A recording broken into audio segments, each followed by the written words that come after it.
Good girl. Nope. Good girl. Good girl. Good job. Good girl. So I'm giving her less visual help now when she starts to come. Just standing still and letting her come all the way to me instead of backing up and giving so much praise, because if she's far away, she's not going to hear that. Okay. And you're not going to realistically be backing up every time she starts coming to you either. So you start phasing those things.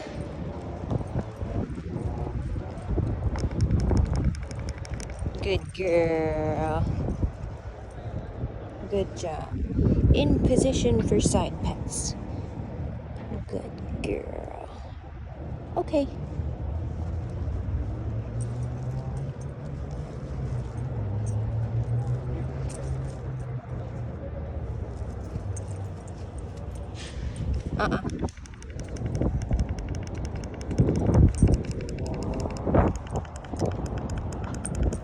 Good girl.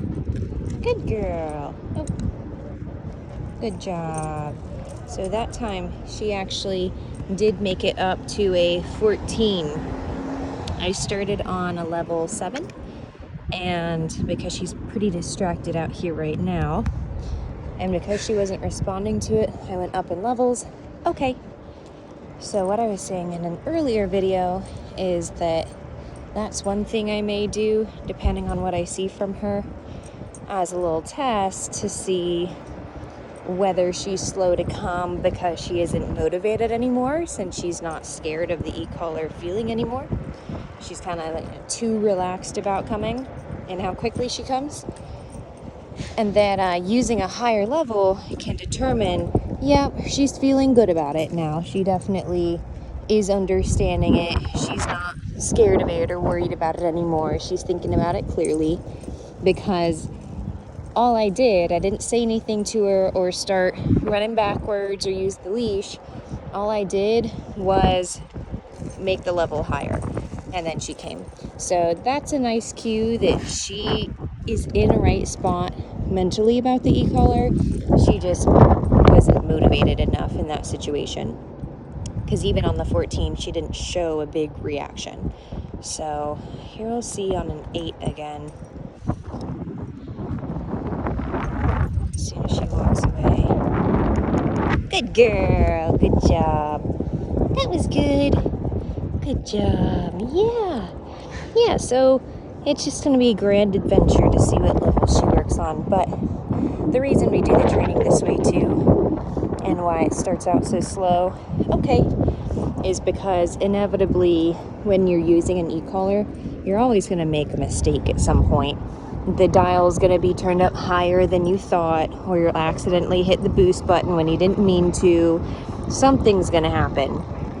But if your dog clearly understands what it means, it's not a problem. Now she can still think through it, and maybe, next time you'll get a really fast recall instead of a dog who doesn't really understand what it means and it hasn't been taught in a positive way. You make a mistake and that can break them, because now they're scared and they don't know what to expect next time. So as long as she has that positive and clear foundation, she'll be set for those things. So it's another perk of training this way.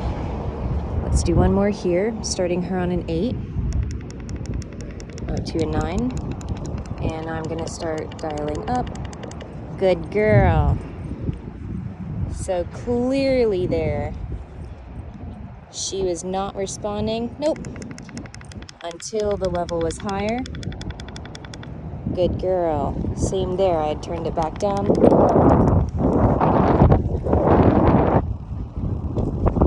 Good girl. And same there. So she's just being real relaxed about it now. Good girl.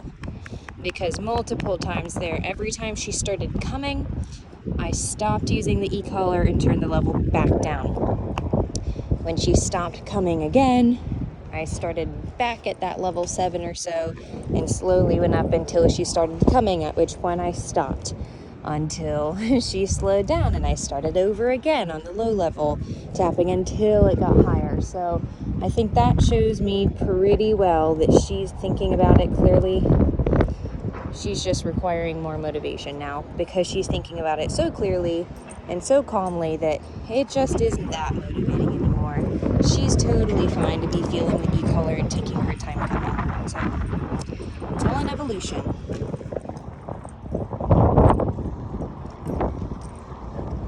Go on, Baya. If she goes away quickly here, we'll get one more.